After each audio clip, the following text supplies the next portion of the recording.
Welcome, everyone, back home to the University of Notre Dame. Thanks for taking time out of your busy schedules to be with us. It's an absolutely gorgeous Wednesday here on campus. It's about 70 degrees out. It feels like spring is finally here, and it's sunny out, which is something that everyone is embracing. It almost feels like robbery to walk across campus and feel good about it. I mean, we've been cold and rain for a while here of late, and it feels like we're stealing something just to be out in this beautiful weather. It's a serious time on campus. We're in the middle of finals, so you don't see students frolicking about as much. There's an intensity in the air, and things will be wrapped up for them this Friday. Many students will be going off to summer internships. Many are doing study abroad, language intensive courses. Some are working regular jobs, and then we're going to be seeing off a group of seniors and graduate and professional students at commencement, which is going to be held here on campus May 19th through the 21st. If you're coming back, we're praying for good weather, and it should be a wonderful celebration of another group of graduates who are going to go out and be leaven for a world that is deeply in need. Some exciting times. This is also a really interesting time right now in terms of athletic competitions. A lot is going on in campus. The Notre Dame softball team opens the ACC championship week against Georgia Tech here at Melissa Cook Stadium today at 3:30. Our track and field and women's rowing teams are traveling to North Carolina for the ACC championships this week. Baseball is hosting Akron at Frank Eck Stadium, and the women's tennis team has made it to the Sweet 16, and we're really proud and excited for them. And they're going to be competing this weekend in the Sweet 16. And then, of course, our women's and men's lacrosse teams begin their NCAA regional play this weekend. Our number 3 men's lacrosse team will host Utah at home this Saturday at 2:30 at our Lotta Stadium. This is the year. I got a feeling this is the year they're going to win it all. Just don't tell Kevin Corrigan I said that. This Friday, the Alumni Association is hosting a Mother's Day prayer service at the Grotto. If you have any prayers that you would like to submit, we're going to pull up on a form here on the Alumni Association's website that indicates where you can send in your prayers. And so we encourage you to do so. We'll be praying for mothers worldwide and the important vocation and role that they play in the lives of the next generation. So we wish all of you a very happy Mother's Day. Now it's my distinct pleasure to introduce to you who you just saw a brief glimpse of, Micki Kidder, our Vice President for Undergraduate Enrollment. She's been in that role for just 1 year. She has been working at the university for 19 years in various capacities, leadership capacities, including I had the privilege of working closely with Mickey on our university relations team for several years. Father John created this new role, which is a direct report to him and also to John McGreevy as provost. And Mickey is overseeing both admissions and financial aid as the first vice president for enrollment management. So really great to be with you, Mick. And thanks for taking the time. She has an MBA degree from Notre Dame in 2019. And prior to that, she studied accountancy at IU Bloomington. You've been a long-standing and excellent leader at Notre Dame. Thanks for making the time to be with us today. Thank you, Lou. It's a privilege. Happy to be with you. So tell us a little bit about your new responsibilities.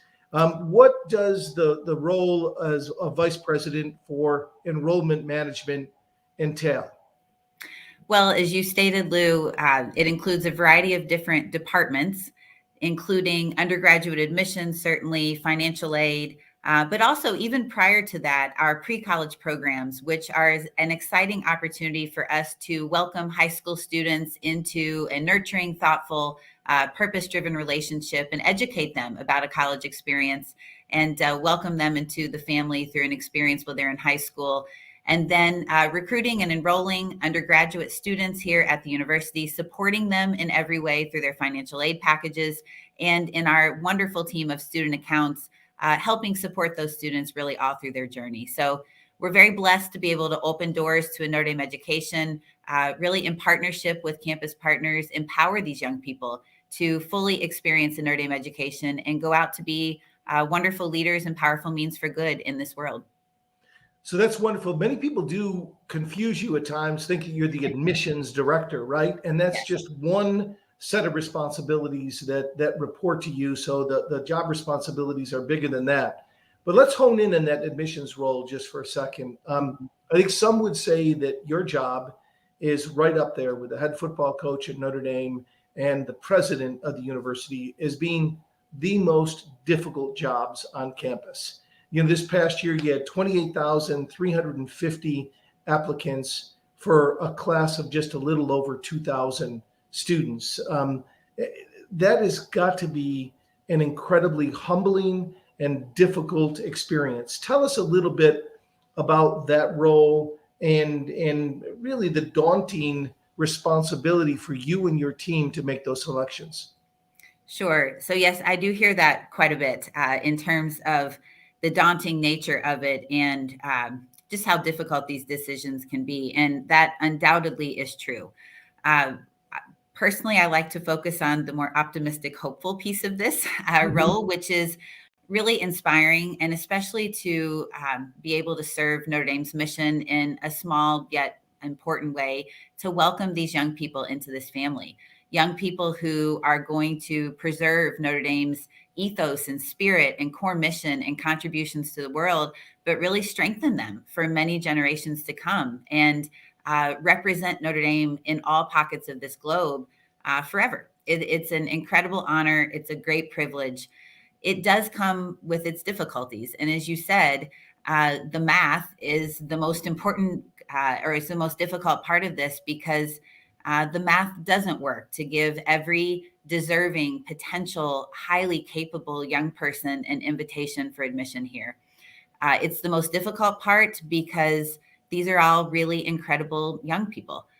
28,350 young men and women who so many are incredibly deserving. They've worked really hard. They're hopeful. They're good people. They're other-centered. They're curious. And only being able to offer an invitation to a very small percentage of them is really hard because we care, right? And they're impressive young people. Well, I know that you and your team, Mickey, you guys spend so much time after the admissions decisions are handed out in fielding every call, talking with every parent and student, listening to their appeals, the reasons why you made a bad decision, whatever their perspective might be. And I take my hat off to you and your team every year for following up and answering those calls and dealing with the criticism. It is, I think it's the worst week of the year, every year, that midweek in March, while you're able to hand off. It's again, we got to remind ourselves a high grade problem that so many people want a Notre Dame education, so many talented students. Do you ever do an assessment of what percentage of the pool? I've heard like 80%. If the applicant pool, if admitted, they would thrive here at Notre Dame. Is that accurate? Very accurate. And I would actually offer that is growing. We are blessed because we have young people, and so many of them, who are interested in Notre Dame for all the right reasons, I want to offer. I am incredibly impressed with the academic competency and potential and preparedness of these applicants. But I was overwhelmed this year in terms of how impressed I was with the why they were applying to Notre Dame. And that is a beautiful, beautiful, I guess one could say, problem, because we can't extend invitations to all of these young people. But Lou, they are applying to Notre Dame because they want to be here, because they want to contribute to something greater than themselves. And they are qualified. which hence makes this decision ever more heartbreaking, frankly, and difficult. So, while there's so many diverse applicants, from applicants that have diverse interests in what they want to study, diverse backgrounds, geographically, family kind of issues, and other socioeconomic differences, and everything across the board. What would you say are some of the consistent qualities that you look for in the students that you admit? Yes. So you're right. I mean, it is, and we're virtually complete with the composition of the class of 2027, and we will communicate information about that to the broader Notre Dame family in the next several weeks. But you're right. It is a very diverse class in terms of a number of different factors. Every state in our great country, over 100 countries around the world. It's a very diverse group. But there are so many beautiful consistencies, as you've asked about. And those really go to the applicants, and particularly the admitted students' belief in how faith and reason can and should intersect in their college experience. Notre Dame's Catholic character. There is a belief and a respect and an embodiment for that Catholic character in all of these admitted students. Mhm. They're committed to Notre Dame's distinct role in higher education, and they want to be part of that. They want to go out, and they have a strong desire to bring a positive impact to those around them, regardless of their career or the service that they're going to do or the role that they play post Notre Dame. I am really inspired and incredibly grateful and impressed with the consistency that this class demonstrates in that, of celebrating the mission, celebrating the spirit of Notre Dame, keeping that ethos alive and strong across the world, both during their time at Notre Dame as students, and I would argue more importantly, after they graduate, to go out and be great, powerful means for good in this world. Well, it's a really daunting set of responsibilities, because really you're admitting the gene pool for the future of the Notre Dame family, right? In many ways, I mean, you and the team are making those selections for those that are going to go out and, as you said, be that powerful means for good in the world. And that's a tall order. What would you say are some of the headwinds that you see facing not just Notre Dame, but the enrollment sector more broadly throughout higher education? So this year has been really telling, because I have noticed several headwinds. I'll offer a handful of them, but this gives me an opportunity to underscore, and you've mentioned it a couple of times, this team in this enrollment division is so incredibly impressive, Lou. And on behalf of the university, I just want to celebrate the great work that they're doing, because while you and I are having a conversation today, it certainly is not just me. It is this incredibly talented team, deeply committed to the mission, deeply committed to serving as great ambassadors and welcoming this gene pool into the family. The headwinds that I see are varied. As an example, affordability of higher education is a thing that we need to be conscientious of, and certainly how Notre Dame is perceived within that. And that factors into the students who might be interested, and certainly students who are matriculating here. Academic preparedness, especially during the last handful of years with COVID. We talked to these high schools, and while many high schools in more affluent areas, frankly, have had consistency in faculty, they've had an enriching, consistent experience in the classroom. We have to keep in mind that for many, many, many high school students around this country, they have had complete revolving doors of substitute teachers in their classrooms. They've gone from in-person to online to some version of hybrid, and that has impacted the preparedness of high school students as they matriculate to colleges, particularly highly selective private or public institutions, state flagships that are going to give them a rigor in the classroom. So academic preparedness is something that we're watching quite intentionally. Test optional is, of course, a hot topic within our industry right now, and something that we're discerning quite a bit.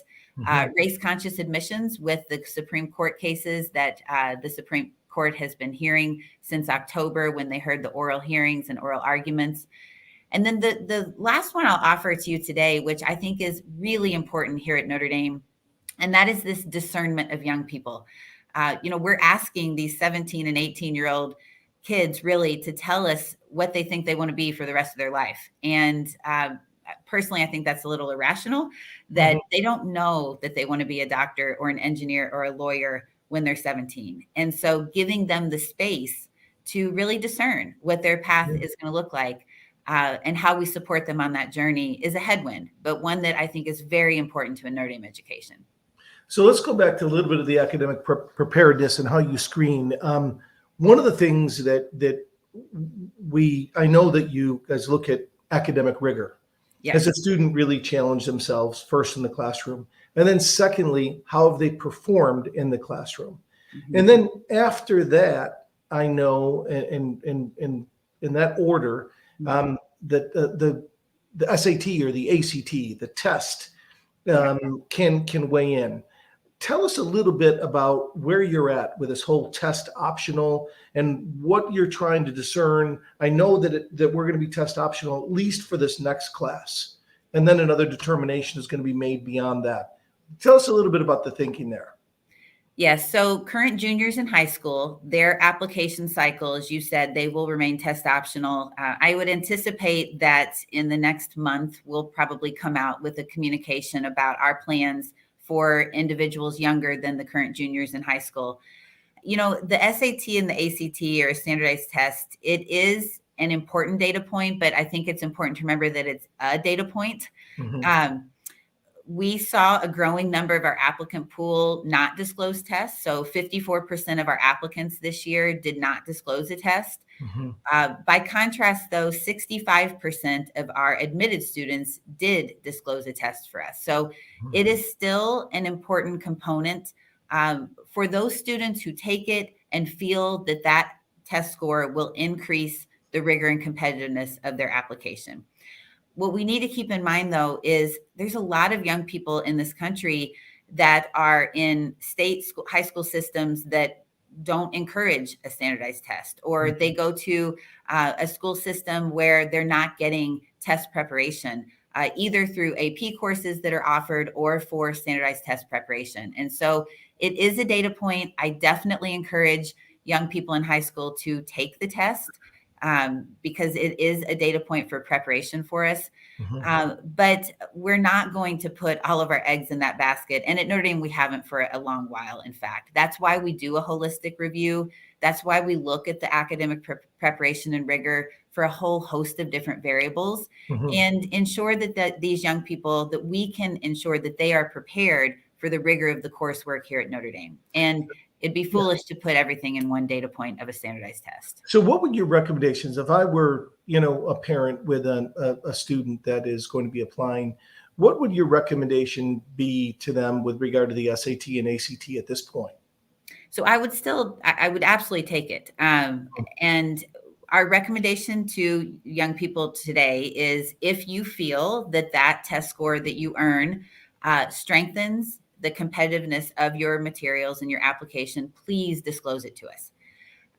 If you don't disclose it to us, though, we are not going to penalize you for that. Now, what it does mean is we're going to look at other variables, and those other variables are going to become even more important. So we're going to look closely at rigor in the classroom, and AP classes, in addition to standardized tests, are the other most significant factor of a student's preparation for a Notre Dame education and the rigor in their classroom. So the AP classes, and frankly, how they did in those courses. And again, it's all coming from a really good place. It's coming from a good place to ensure that when we welcome these young people into Notre Dame, that they can be successful here.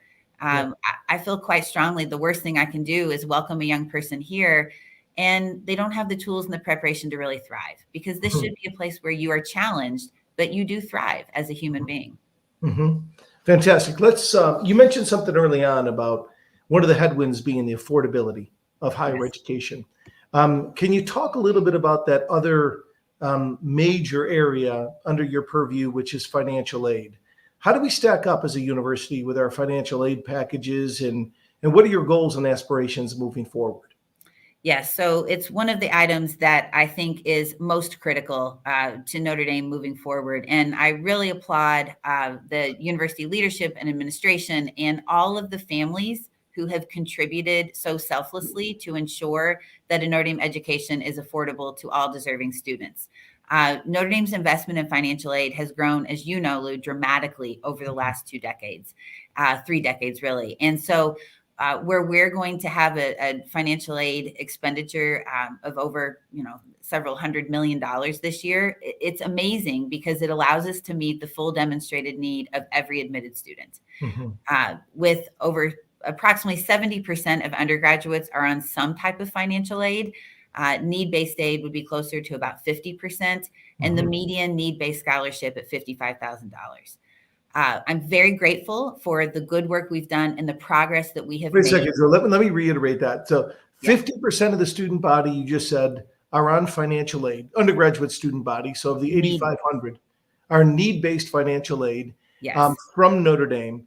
And the average Notre Dame award is $55,000? Correct. Okay. That's the median. That's the median financial aid need-based package. So that's amazing, right? It ensures that a Notre Dame education is affordable. However, I do think and really strongly believe it is one of the most important things that we can continue to lean into as we move forward for a number of reasons. Affordability of financial aid or of higher education is currently in the public arena, an item that is heavily debated. And we must remain competitive so that every student who has the potential, who has the preparation, who has the rigor, and who wants to be here at Notre Dame for all the right reasons, because of the education they'll get here, because of the faithful formation they'll get here, to ensure that all of those students can afford it. I really feel passionately we can't be one of these schools who is increasing the number of under-resourced first-gen low-income kids and who is ensuring that the full pay students are here as well, and hence the middle class is undeservingly forgotten. That would not be Notre Dame. It is not happening today, but we have to ensure that we fiercely hold on to that and ensure that financial aid is a growing and continuously high priority to ensure that Notre Dame can remain a vibrant, inclusive community where all deserving students who want to be here can be here, and make sure it's affordable. I mean, that's a really good point, Mick. Father John has challenged us, right, for a number of years that we don't become like the barbell effect or the hourglass effect, where we just become a group of the very wealthy students and the very poor students, and the middle class and even the upper middle class are squeezed out financially. Those packages of $25,000, $30,000 that are really critical for people making between $150,000 to $300,000 a year when you look at the cost of tuition. So tell me, how do we do both? How do you make sure that we can offer appealing? Because that's happened. A lot of the top universities, that barbell effect is very much in place, and the middle class, upper middle class have been squeezed out. How do we prevent from going down that path? Yes. Well, I mean, one route, which I won't comment because it's not my necessarily decision, is to monitor and adjust the cost, right, of education. But from my lens of what I'm looking at in terms of affordability and making sure that financial aid is available, you're right. Many of our peers have absolutely leaned in unabashedly to the barbell model. They're increasing their low income students and they're increasing their full pay students. I don't believe that is prudent.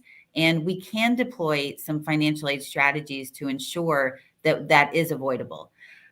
Many other schools have deployed strategies that range everything from, an assurance program to ensuring that students with families up to a certain income know that Notre Dame is affordable because we will meet a full either cost of attendance or tuition up to that amount. We can look at our loan strategy. We can look at things like summer aid. We can ensure that these various components that are beyond tuition and room and board, that students know and understand and have confidence that Notre Dame will ensure that these things are affordable. And so there's a number of strategies we could deploy there. And again, I'm going to go back to something I said earlier. The only way we've gotten to this point is because of the generosity of the Notre Dame family to ensure that our financial aid that's available is available to students. And these are families who have had this incredible experience here and who want to give back to future generations. And so I'm so incredibly grateful for the families that have invested in this to date. And that level of sustained enthusiasm and investment in future generations, frankly, will be an important factor of this as we move forward. I think we're one of the statistics I've seen over the years is that I think relative to our peers, I think we have a larger percentage of our endowment that is focused on financial aid than just about any of the other top 20 schools and beyond in the country. And that's a credit to our donors. Father Ted's vision that to give, he thought that there was no greater gift in this world than to give the gift of financial aid to a student, because the ripple effect of who those students are going to impact throughout their life is just dramatic. Yeah. So let's talk about the challenge of recruiting low socioeconomic students coming from real economic hardship. Many of them, they don't even know where Notre Dame is. They've grown up in really impoverished neighborhoods. I think we have about 20 students right now that have been emancipated from their states. They're coming out of foster care systems to come to Notre Dame. There's no place for them to go even on breaks. So how do you communicate? How do you reach out to let them know that Notre Dame is even a possibility for them, that it will be a place where they will be welcomed and embraced? How do you get that into their mindset that this is even an option for them? Yeah. So it's one of our greatest challenges, but I also think it's one of our greatest opportunities because of the single greatest thing that at Notre Dame, and that is the people. Mm-hmm. Notre Dame is the most beautiful community I have been privileged to be a part of, and I'm confident it is one of the most beautiful communities that exist in the world today. And so the first thing I would offer, and it is an open invitation to anyone viewing this live broadcast today, if you have connections, networks, relationships within your own communities of community-based organizations or Catholic school systems or public school systems where you believe that an individual there would be helpful and interested in engaging in a dialogue with us, please, please, please let me know. I do believe that the development of trusting, purposeful relationships is going to help us unlock these doors. And that was validated this year. As you can imagine, our team travels across the globe, and we have longstanding existing relationships with schools that have been quote unquote feeder schools for Notre Dame for years, right? The team does a great job in cultivating relationships with those schools. This year, I thought, well, I'm personally going to take a little bit of a different stance on this. And while the team is doing a great job on those, I only exclusively traveled to schools that are historically underrepresented minorities, under-resourced students, to understand how do we start to develop confidence and awareness of these prospective students to Notre Dame. And it was incredible, Lou. I mean, it was so rewarding. It was very affirming in terms of the opportunities ahead of us. And so what we did was we went to these schools, we educated them, to your point, on what Notre Dame is and where it is, because they don't know that. Yeah. And especially in these under-resourced first-gen, low-income schools, it was such an incredible opportunity to talk with them about this place and to instill in them confidence that this can be part of their journey. Mm-hmm. I will also offer, though, that it can't be the student alone. They're going to go and they're going to look to advisors, counselors, faculty in their high schools. They're also going to look to their parents. Yeah. And they're going to look for that nod of, yes, this is something you should do, or no, this is not a path for you. Yeah. And so investing in relationships with school administrators, community-based organizations, and parents is also something that we're deeply committed to. Fantastic. Mm-hmm. Another question I have for you, Mickey, John McGreevy is fond of saying that we belong to the Catholic Church, which is the most multilingual, multi-ethnic, global institution that exists in the world today. Somewhere between 1.3 and 1.6 billion Catholics worldwide. Mm-hmm. How do you look to tap into that global Catholic diaspora and be able to kind of bring in more students from around the globe that are looking for a top flight Catholic education? Yes. So I think it's a huge opportunity for Notre Dame. Personally, I believe that this can and should be the place where global Catholic leaders are formed and educated and inspired to go out and take action, whether that is domestically here in the United States or more broadly in either their home country or a place where they are serving as a global leader. And as you stated, the Catholic Church is the most diverse organization in the world. And so how can we be the preeminent Catholic research university and not represent the global vibrancy of the global Catholic Church? I think those two need to be more intertwined. And we have tremendous relationships already across the globe. We have terrific alumni all across this globe. Mm-hmm. And there are distinct areas where the Catholic Church is very vibrant and is growing and emerging. So in places like Latin America, in South Asia, in Southeast Asia, in Sub-Saharan Africa, these are places where the Catholic Church is alive and vibrant and growing mm-hmm. and emerging.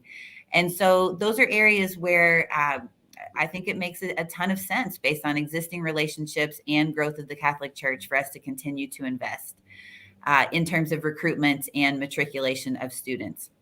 And again, that is enriching to the campus community here that we have. Of all 50 states being represented in our domestic student body, and enriching the community and the dialogue and the discernment and the seeking of faith and reason as they intertwine. It's an incredible opportunity for Notre Dame to continue to enhance the vibrancy of our student body.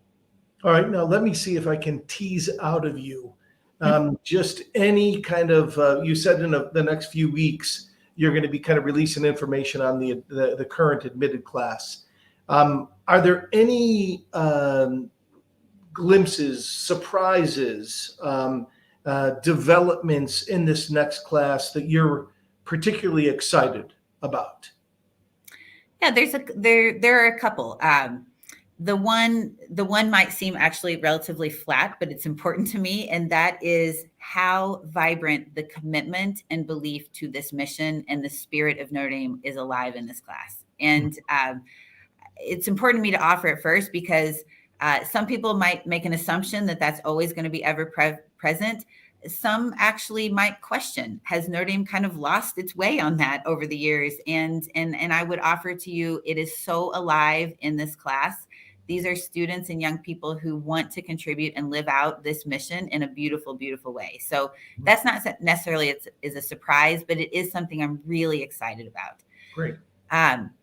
The other thing to keep in mind is we have a new school in terms of undergraduate students. So the Keough School for Global Affairs, I'm incredibly excited about the students who are joining Notre Dame in this class to again contribute to that undergraduate program. That is so new to who we are as an institution in the last couple of years in terms of the undergraduate program. It's really, really exciting. Yeah, this is like what, the first or second year yes. that the undergraduate major in global studies has existed, correct? It is. And that's exciting, right? I mean, as we continue to be, again, where global Catholic leaders are formed and educated, my hat is off to what Scott Appleby has done in that school and the tremendous faculty there. I was really excited about the enthusiasm and the interest by this applicant pool in pursuing that as an undergraduate major. And then the last thing I would offer is one thing I'm equally as excited about is this beautiful balance. And it is a balance. I mean, this is a zero-sum game, Lou. This is the hardest part about this job, in addition to not being able to offer 28,351 students an invitation. The balance that we have been able to strike, I think, in welcoming new families into this family, in welcoming first-gen low-income kids into this community in a beautiful, supportive, loving way, while also continuing to celebrate who we are in terms of, families they're the fifth generation applicant, right? And this is a delicate balance for us. But it's something that we have done with a ton of intentional and authentic care. And I'm really grateful and very, very excited for these young people coming in as the class of 27. Fantastic. Not really. You didn't really give us any great tidbits there. I know. There's nothing exactly. It was a very good answer. All right. So you've been at the university 19 years, as we discussed. This last year, as you're just completing your first year, admitting your first class as the vice president for Enrollment Services. Tell us what you think 1 year into this job. Is this what you always dreamed of, finally got away from working closely with me and our team. But what is it that really excites you about this role?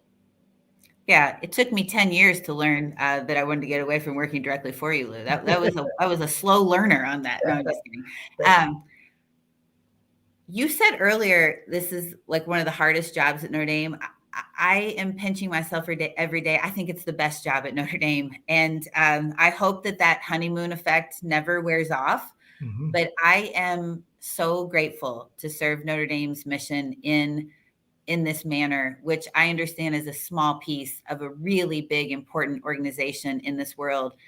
But I come to work every day so grateful, because the work in this division and on this team of inviting truly future generations of Notre Dame family members, it matters, and it matters to the core of why Notre Dame exists. And I think that's why I love it so much, is that these young people, they give you so much hope. And as I travel around this globe and I meet them and I meet their families, and they want to be here for the right reasons, because they know Notre Dame plays a distinct role in this world, and they want to be part of that. And they want to contribute in a very other-centered, curious way. It's a privilege every day. And it is a big job in terms of deciding, right, who those future generations are going to be. But it gives me so much hope. It gives me so much passion, more passion than I already have for this amazing university. And the final thing I would offer on that is I feel so honored, and I think all members of the Notre Dame family do. I say this often: how blessed are we to be part of an organization that for 180 plus years knows exactly who we are. Mm-hmm. That doesn't happen a lot. It certainly doesn't happen, I don't think, for this long in corporate America. But when Father Soren founded this university 180 years ago to invest in the hearts and minds of young people, to go out and be powerful means for good, that's still why we exist today.